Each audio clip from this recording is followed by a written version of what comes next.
Newton's universal law of gravitation. Two objects with masses m1 and m2 kept at a distance d from each other.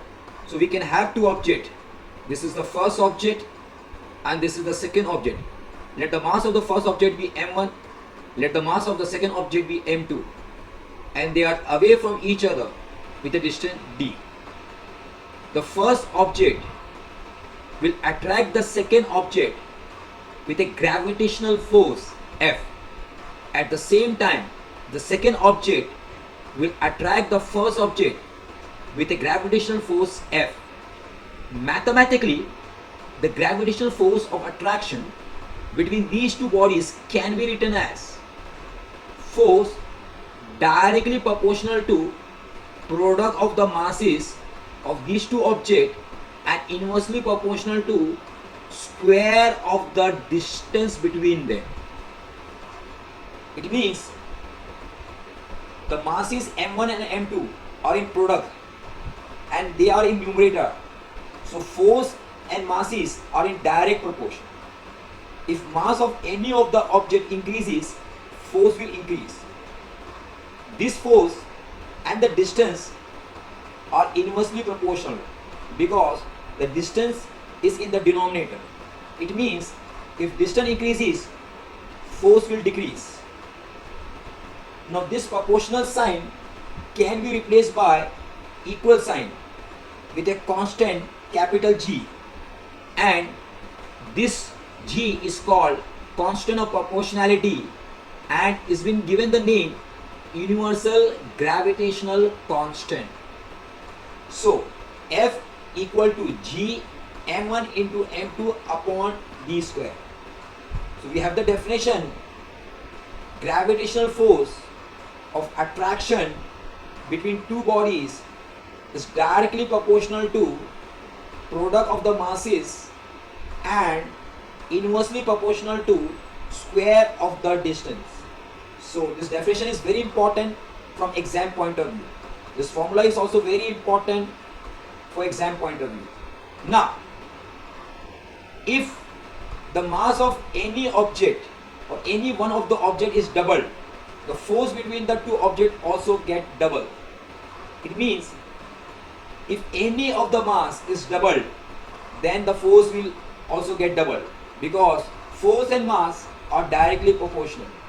So if mass get double, force get double.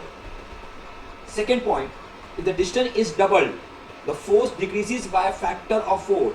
So suppose if d is made 2 times and 2 square is 4, force and distance are inversely proportional.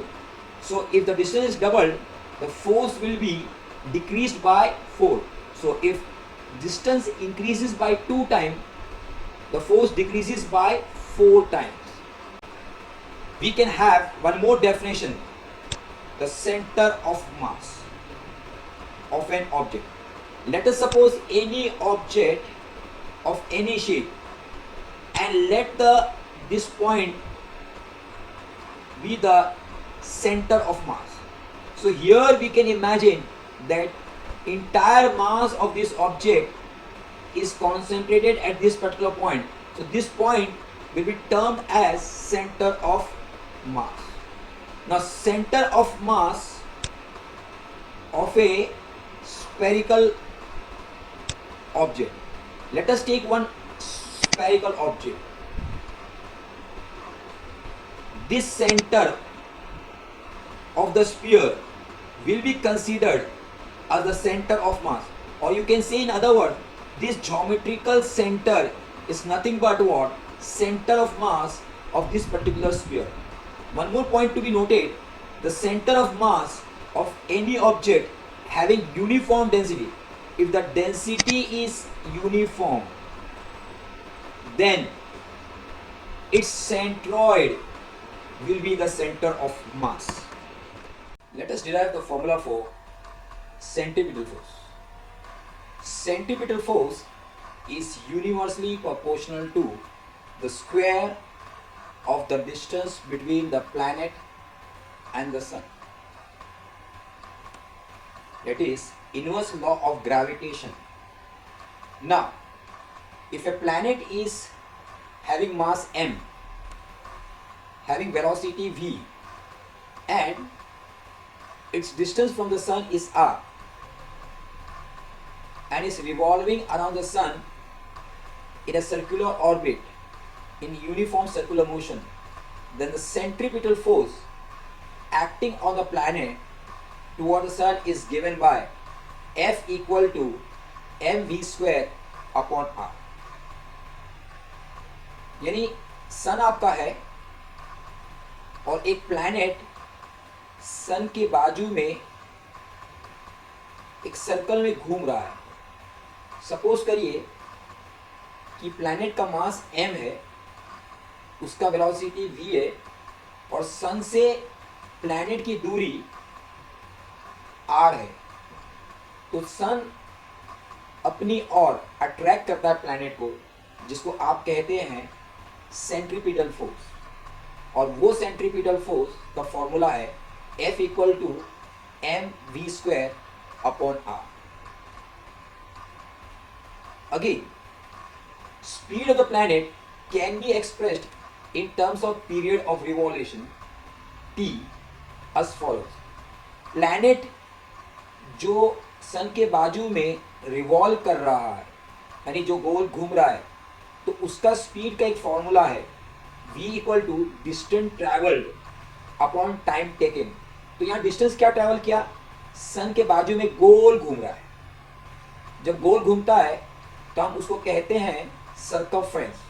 तो distance travel कितना हुआ, circumference हुआ. और circumference का formula क्या है, 2πr. और एक कंप्लीट राउंड के लिए, एक कंप्लीट रिवॉल्यूशन के लिए जो टाइम लगता है उसे हम कहते हैं पीरियड. और उसे हम कहते हैं पीरियड जो कैपिटल टी होगा. तो v equal to distance upon time. तो डिस्टेंस हमने लिया सर्कमफ्रेंस 2πr और टाइम ले लिया हमने पीरियड कैपिटल टी. अभी पहला फॉर्मूला था आपका सेंट्रीपिटल फोर्स का F equal to M V square upon R. वो फॉर्मूला अगेन लिखेंगे हम F equal to M V square upon R. m के जगह में m रखेंगे, r के जगह में r रखेंगे.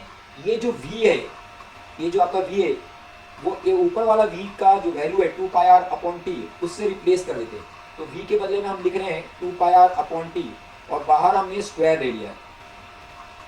जो आगे चल के सिंप्लीफाई करने के बाद ये 2 4 हो जाएगा, ये पाई स्क्वायर हो जाएगा और ये आर स्क्वायर हो जाएगा और टी स्क्वायर हो जाएगा, जिसमें से एक ए आर नीचे वाला और ऊपर जो है आर स्क्वायर है उसमें कैंसिलेशन होगा, जिसकी वजह से आपको एक सिंगल आर मिलेगा.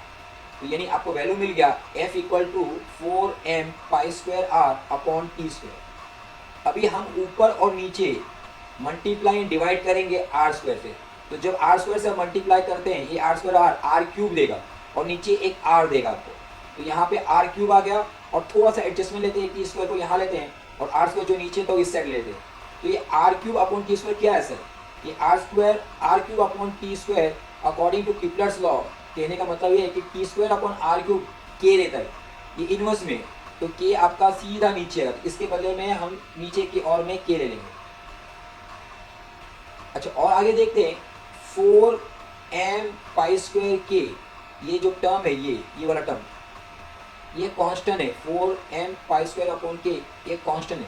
अगर हम इसे हटा देते हैं तो ये इक्वल साइन क्या हो जाएगा, प्रोपोर्शनल साइन हो जाएगा.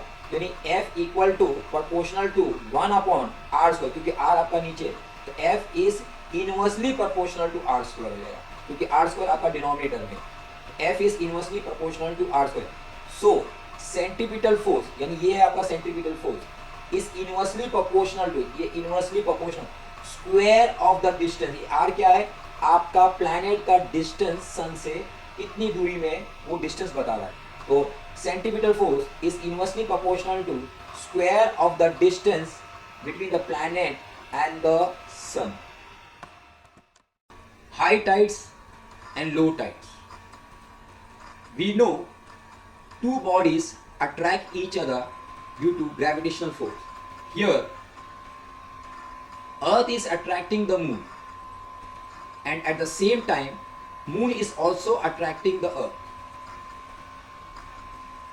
Moon's gravitational force pulls the water of the Earth towards itself, and hence there is a high tide on the surface of the earth facing the moon. हमें पता है कि 70% अर्थ के सरफेस में पानी भरा हुआ है, और जो सरफेस मून की तरफ है वो सरफेस एक्सपीरियंस करता है हाई टाइड्स. रीज़न ये है कि मून अट्रैक्ट करता है अर्थ को अपनी ओर, एंड द प्लेस और the surface of the earth which is attracted by the moon will experience rise in water level. यानी ये सरफेस की बात कर रहे हैं, और ये सरफेस आपका एक्सपीरियंस करेगा high tides due to rise in water level. The surface of the earth opposite to it also have high tide due to rotation of the earth. ये सरफेस जो मून को फेस कर रहा है उसका opposite surface, यानी इस surface की बात कर रहा हूं, जो रोटेशन के बाद में ये सरफेस यहां पे आ जाएगा, ये सरफेस भी एक्सपीरियंस करेगा हाई टाइड. तो ये दो सरफेस जो है, एक ये और एक ये दोनों सरफेस एक्सपीरियंस करेगा high tide. At the same time, place on the earth which is at right angle from the place of high tide, the level of water reduces and experience low tides. And when there is these two areas or these two surfaces are having high tides, the area which is perpendicular, that is this area and this area, will experience fall in water level. यानी यहाँ का पानी का level कम हो जाए and it will experience the low tides. This situation occurs 2 times a day on regular basis. Water level rises 2 times in a day and reduces 2 times in a day. यानी दिन में 2 बार वाटर लेवल राइज करेगा, यानी 2 time high tides आपको मिलेगा, एक बार इधर और एक बार इधर, और 2 बार लो टाइड्स मिलेगा. कहाँ पे? एक बार यहाँ पे और दूसरी और यहाँ पे. यानी आप यहाँ पे डायग्राम में देखेंगे, यहाँ पे वाटर बाहर की ओर जा रहा है, यानी here the race rise in water level. तो एक बार एक्सपीरियंस यहाँ करेगा, और यहाँ पे भी वाटर लेवल राइज हो रहा है, फिर दूसरी बार यहाँ पे. उसी समय यहाँ पे लो टाइड्स एक बार मिलने वाला है आपको, और दूसरी बार यहाँ पे मिलेगा. 2 लो टाइड्स हमें मिलेंगे दिन में और 2 हाई टाइड्स मिलेंगे. Let us discuss some important questions. Question number 1. Why an apple falls down but the earth does not move towards the apple? Yes, the apple attracts the earth with equal forces. Here we will see earth and the apple both attract each other with the same force. But mass of the apple is much less as compared to that of the earth. अगर आप अर्थ का मास देखें और Apple का मास देखें तो काफ़ी अंतर है. अर्थ का वेट काफ़ी ज़्यादा है और एप्पल का बहुत ही कम है. अगर ये फॉर्मूला देखते हैं, force equal to M A, यानी मास इंटू एक्सेलरेशन. तो acceleration is equal to F upon A, यानी मास बढ़ेगा तो एक्सेलरेशन कम हो जाएगा. तो अर्थ का मास काफ़ी ज़्यादा है, जिसकी वजह से अर्थ का एक्सेलरेशन बहुत ही कम है. तो एक्सेलरेशन ऑलमोस्ट जीरो है, जिसकी वजह से अर्थ एप्पल की ओर मूव नहीं करता है. It does not move towards the apple. Hence the greater the mass, lesser is the acceleration. Therefore due to greater mass of the earth, acceleration of the earth is almost zero. Hence the earth does not move towards the apple. Question number 2. Is there a gravitational force between 2 objects kept on a table, or between you and your friend sitting next to you? If yes, why don't they move towards each other? यानी एक table के ऊपर 2 object है, तो क्या ये 2 object के अंदर अट्रैक्शन है? यस, कोई भी 2 ऑब्जेक्ट के अंदर अट्रैक्शन होता ही है. या दूसरा क्वेश्चन आ सकता है कि आप एक सोफा में बैठे हैं और आपका फ्रेंड भी बैठा हुआ है, क्या दोनों के बीच में अट्रैक्शन है? यस, कोई भी 2 ऑब्जेक्ट जो यूनिवर्स में है एक दूसरे के अंदर अट्रैक्शन है. Yes, there is a force of attraction between the 2 object as well as me and my friend. और आपका फोर्स ऑफ अट्रैक्शन कैसा sir? F directly proportional to m1 into m2, product of the masses. लेकिन आप और आपके friend यानी मी and my friend बोल सकते हो, तो दोनों का मास कंपेयर टू अर्थ का मास से काफ़ी कम है, ना के बराबर है. तो मास कम होने की वजह से फोर्स ऑफ अट्रैक्शन भी कम होगा, जिसकी वजह से ये 2 फ्रेंड्स एक दूसरे को मूव नहीं करते हैं. Since the mass of the me and my friend is very less as compared to the earth, the force is very less, hence they do not move each other. Question number 3.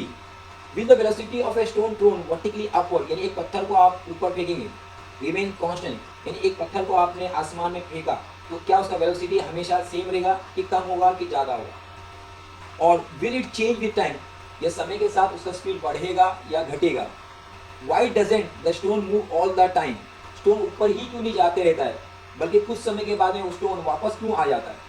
Why does it fall down after reaching a certain height, कुछ ऊंचाई के जाने के बाद वो stone वापस नीचे आ जाता है?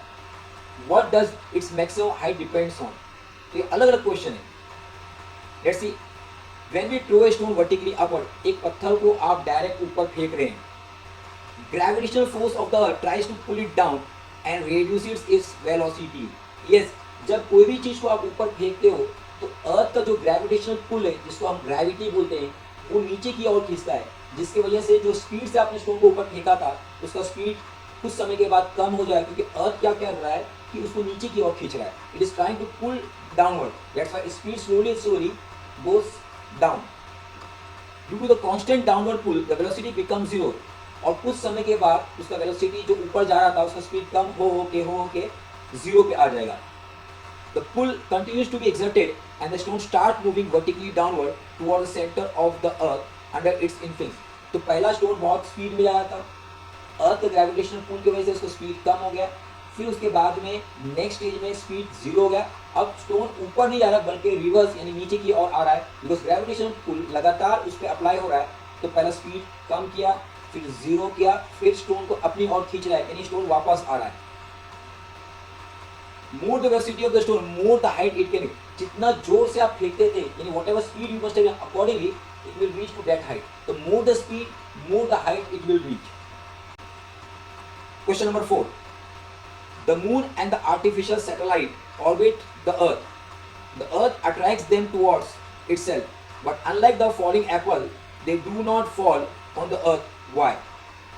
Moon and the satellite are orbiting along their orbit with certain velocities. यानी कहने का मतलब ये है कि अर्थ है, अर्थ के बाजू में आपका मून सर्कुलेट कर रहा है यानी रोटेट कर रहा है। दूसरी ओर कुछ आर्टिफिशियल सैटेलाइट्स है जो इंसान ने बनाया, वो भी मून की तरह अर्थ के बाजू में रोटेट कर रहा है। जब मून और आर्टिफिशियल सैटेलाइट रोटेट करता है तभी आपका अर्थ अपने ग्रेविटेशनल फोर्स से पुल करता है। ये मून और ये आर्टिफिशियल सैटेलाइट क्यों नहीं अर्थ के अंदर आ जाते? The reason is simple, the moon and the artificial satellites are revolving और rotating with certain velocities. because of these velocities they keep on moving round and round and does not fall. Yes, if this velocity was not there, suppose the moon was stationary, suppose the satellite was stationary, यानी ये move नहीं करते, कोई velocity नहीं हो, तो definitely it would have returned back to the earth. So because of this velocity they do not fall on the earth. If these velocities were not there, they would have fallen on the earth.